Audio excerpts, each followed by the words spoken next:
আপোনালোকে যদি 8 পাস কৰা আছে বা যদি মেট্ৰিক পাস বা ডিগ্ৰী পাস কৰা আছে তেতিয়া হলে আপোনালোকৰ বাবে ভাল খবৰ এডিআৰই 3.0 বহুকেইটা পদ মুকলি হৈছে যদিহে আপোনালোকে আবেদন কৰিব বিচাৰে কেনেদৰে আবেদন কৰিব পাৰিব আবেদনৰ ষ্টাৰ্টিং ডেট কেতিয়ালৈকে দিয়া হৈছে সেই গুটেইখিনি ডিটেইল এই ভিডিঅ'ৰ শেষলৈকে আপোনালোকে সম্পূৰ্ণ পাই যাব লগতে যদিহে আপোনালোকে এনে ধৰণৰ অসমৰ নতুন চাকৰিৰ জাননী পাই থাকিব বিচাৰে তেতিয়া হলে মোৰ এই চেনেলটি প্লিজ সাবস্ক্ৰাইব কৰি দিয়ক লগত থকা বেল আইকনটো দবাই দিয়ক বন্ধুসকল এডিআৰই 3.0 বহুকেইটা পদ মুকলি হৈছে ইয়াত যদি আপোনালোকে আবেদন কৰিব বিচাৰে অনলাইন জৰিয়তে আবেদন জনাব পাৰিব লগতে ইয়াৰ এডুকেশ্যন কোৱালিফিকেশ্যন সকলোৱে জানে মেট্ৰিক পাছৰ পৰা গ্ৰেজুৱেশ্যন লেভেল পৰ্যন্তলৈকে আপোনালোকে আবেদন কৰিব পাৰিব লগতে যদিহে আপোনালোকে আবেদন কৰিব বিচাৰে আপোনালোকৰ মোবাইলৰ জৰিয়তে আবেদন কৰিব পাৰিব অসমৰ মাননীয় মুখ্যমন্ত্ৰী ডক্টৰ হিমন্ত বিশ্ব শৰ্মাই কেবিনেটত উত্থাপন কৰিছে যে এডিআৰই 3.0 ৰ কাৰণে বহুকেইটা পদ মুকলি হৈছে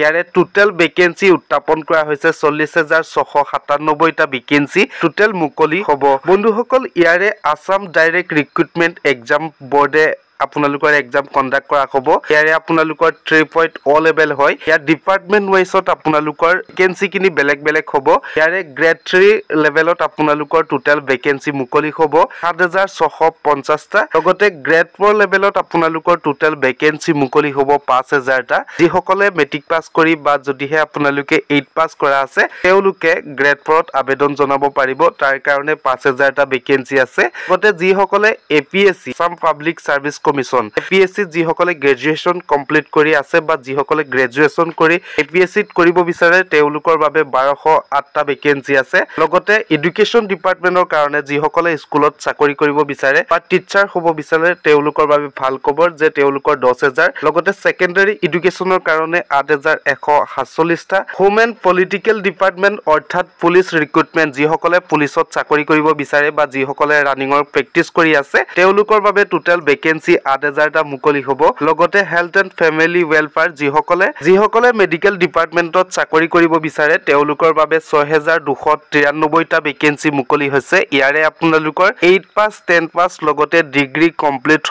সকলে আবেদন জনাব পাৰিব অসমৰ সকলো লৰা ছোৱালীয়ে আবেদন কৰিব পাৰিব তাৰ কাৰণে আপোনালোকৰ মোবাইলতে আবেদন জনাব পাৰিব যদিহে আপোনালোকে আবেদন কৰিব বিচাৰে ইয়াৰে আপোনালোকৰ অক্টোবৰ মাহৰ পৰা আপোনালোকৰ অনলাইন ষ্টাৰ্ট হ'ব বৰ্তমান এতিয়ালৈকে অনলাইন আৰম্ভ হোৱা নাই কিয়নো কেবিনেটত অসমৰ মাননীয় মুখ্যমন্ত্ৰী ডক্টৰ হিমন্ত বিশ্ব শৰ্মাই দাখিল কৰিছেহে তাত আপোনালোকৰ অনুমোদন জনোৱাৰ পাছতহে আপোনালোকৰ ৰিক্ৰুটমেন্টত যিমানখিনি ভেকেন্সি মুকলি হ'ব সেই মতে আপোনালোকৰ ভেকেন্সি মুকলি কৰা হ'ব লগতে আপোনালোকৰ ৰিক্ৰুটমেন্ট এক্সাম অনুষ্ঠিত কৰা হ'ব বন্ধুসকল যদিহে আপোনালোকে অফিচিয়েল নটিফিকেশনখন যদি চাব বিচাৰে মোৰ ভিডিও ডেসক্ৰিপচনতে লিংক দিয়া আছে তাত গৈ আপোনালোকে অফিচিয়েল নটিফিকেশনখন ভালদৰে চাব পাৰিব